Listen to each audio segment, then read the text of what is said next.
فده لازم السيناريو اللي اداره الاهلي تمشي وراه وتلعب عليه. السلام عليكم ورحمه الله وبركاته. حبايبنا عاملين ايه؟ وحشتوني جدا جدا جدا، ويا رب تكونوا بخير وباحسن حال. حصل حاجات كتير كده الكام يوم اللي فاتوا، يلا نتكلم فيهم ونشوف ايه اللي حصل. اهم حاجه واللي كل بيتكلم عنها قائمه منتخب مصر في كاس العالم، او القائمه الاوليه.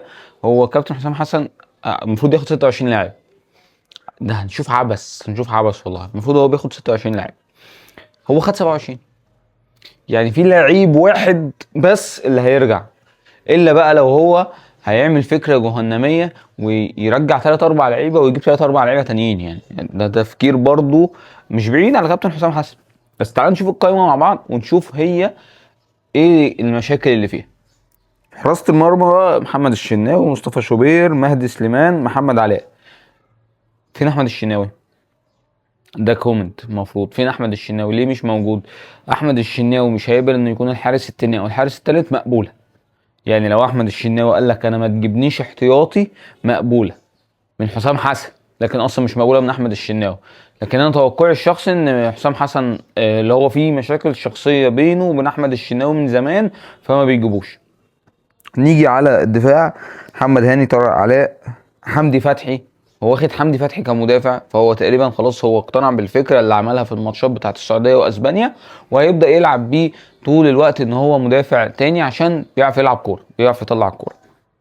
حمدي فتحي، رامي ربيعه، ياسر ابراهيم. ياسر ابراهيم انا بالنسبه لي عندي كومنت، انا مش بلعه.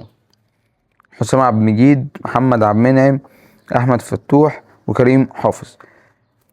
هتيجي نتكلم على حسام عبد المجيد، انا شايف ان هو كان عنده غلطات كتير، بس هو لازم يتاخد. بالنسبه لي انا المفروض الوحيد يكون موجود هنا في الدفاع ده وما كانش موجود هو محمد اسماعيل. محمد اسماعيل الا لو كان مصاب، الا لو الاصابه بتاعته اللي كانت في ماتش اتحاد العاصمه هتطول فمش هيلحق يروح معاهم. فانا بالنسبه لي دي هتبقى مشكله. يعني محمد اسماعيل ليه ما يروحش المنتخب؟ ناقصه ايه عشان يروح المنتخب؟ ياسر ابراهيم يفرق عنه في ايه؟ حسام عبد المجيد يفرق عنه في ايه؟ كل دول يفرقوا عنه في ايه؟ كان لازم، انا شايف ان هو يروح المنتخب. محمد عبد المنعم وهو مصاب وهو بيلعب برجل واحده بيساوي كل مدافعين الدوري المصري. دي حقيقه. يعني انا ما عنديش مشكله مع محمد عبد المنعم، مشكلتي كلها هتبقى في محمد اسماعيل وياسر ابراهيم. هنيجي نتكلم على خط النص، مروان عطيه ومهند لاشين ونبيل عماد دونجا. كابتن حسام حسن، اتفرجت على ماتشات نبيل عماد دونجا؟ يعني انت شفت ماتشات الفرقه بتاعته؟ الفرقه هبطت اصلا. يعني الفرقه هبطت، انت بناء على ايه بتاخد دونجا؟ هل دونجا احسن من محمد شحاته؟ انا بتكلم كوره يا جماعه. حد يقول لي ليه محمد شحاته ما يروحش المنتخب؟ برضه الراجل بيعمل كل حاجه. هنيجي نتكلم تكتيك، وده عذر اقبح من ذنب. محمد شحاته في اخر كام ماتش بتوع اتحاد العاصمه وماتشات الاهلي وانبي كان في مشاكل عند الزمالك في خط النص، وماتش سموحه كان مش عنده مشاكل في خط النص. ليه كان عنده مشكله؟ ان الفرق كلها اللي بتلعبه كانت بتسيب له الكوره، فلما كانت بتسيب له الكوره ويجي يطلعوا بيها يعملوا المرتده على الفرقه او يعملوا كونتر اتاك على الزمالك، كان بيبقى محمد شحاته لوحده في نص الملعب، فيبان ان نص الملعب هو مش عارف يسيطر عليه، مش عارف يلمه. ده مش بسبب محمد شحاته كفرد او كلاعب، ده بسبب المنظومه كلها. انت سايبني لوحدي، هشيل ازاي نص الملعب؟ عبد الله السعيد كان بيروح ناحيه الباك اليمين. طبعا شيكو بانزا والليله الحزينه دي وادم كايد والناس دي ما مش بيعبروه، فبيفضل واقف لوحده، هو ديفندر لوحده ومش هيقدر يغطي المساحات الكبيره دي كلها. فيبان ان المشكله عند محمد شحاته، ولكن هي المشكله مشكله تكتيكيه، مشكله في الفرقه كلها كمنظومه، مش مشكله فرد. فدي بالنسبه لي انا مشكله ان محمد شحاته المفروض يكون موجود. هتيجي نتكلم في تاني بعد كده محمود صابر، زيزو، امام عاشور، مصطفى زيكو، محمود تريزيجيه، ابراهيم عادل، هيثم حسن، محمد صلاح. رايحه جايه يعني، ماشي تعدي. عمر مرموش، اقطاي، وحمزه عبد الكريم. هتكلم على حمزه عبد الكريم، انا مع حمزه عبد الكريم انه لازم يروح، ولكن هنا في مشكله. كابتن حسام حسن كل التقارير بتقول انه كلم مصطفى محمد: يا وحش يا اناكوندا، انت المهاجم بتاعي في كاس العالم، تيجي النهارده تخلص اوراقك. وراح يخلص اوراقه، في الاخر ما خدوش. ايه ده؟ ايه تصفيه الحسابات دي؟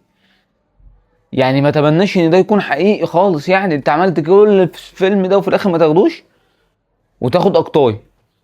اقطاي اللي الاهلي خلاص بيخلص معاه نفس صفقه احمد عيد.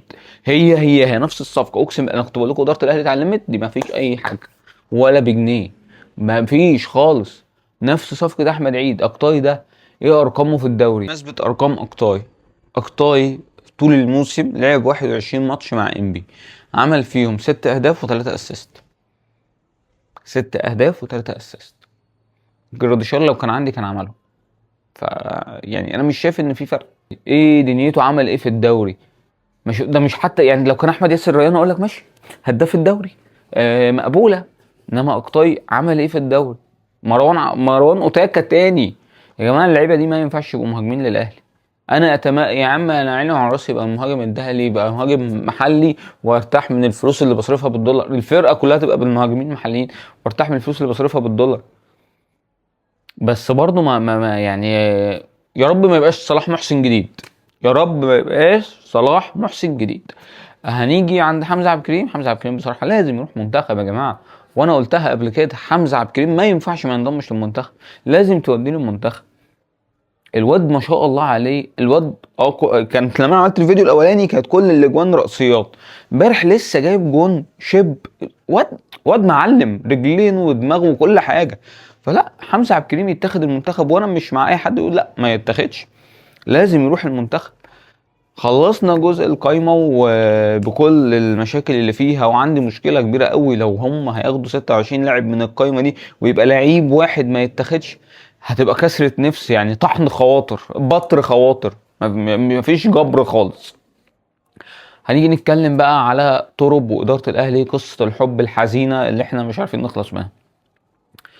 إدارة الأهلي غلطت والجماهير هطلب منها طلب.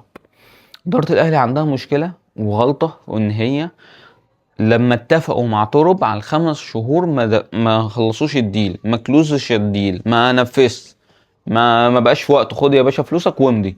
لا، مطلوا. والوكيل لما جه يقعد معاهم هنا في مصر ما قعدوش معاه، والوكيل اتقمص وزعل ومشي وقال لك احنا مش هنحل. ده ليه؟ لان انت ما سبتوش يخلص. في ساعتها كنت دبحته، كنت اديته، مضيته واديته فلوسه وشكرا. انما هو بقى قعد فكر، وحبايبه كلموه وقالوا له لا انت ايه اللي يخليك تمضي بالمبلغ ده، استنى يا عم وماطل، خد لك 6 شهور، خد لك سنه، خد لك سنتين، ما انا حر بقى. ما هو خد بالك، هتيجي تقول لي يا باشا انت بتقول كلام مش مظبوط، هقول لك على حاجه.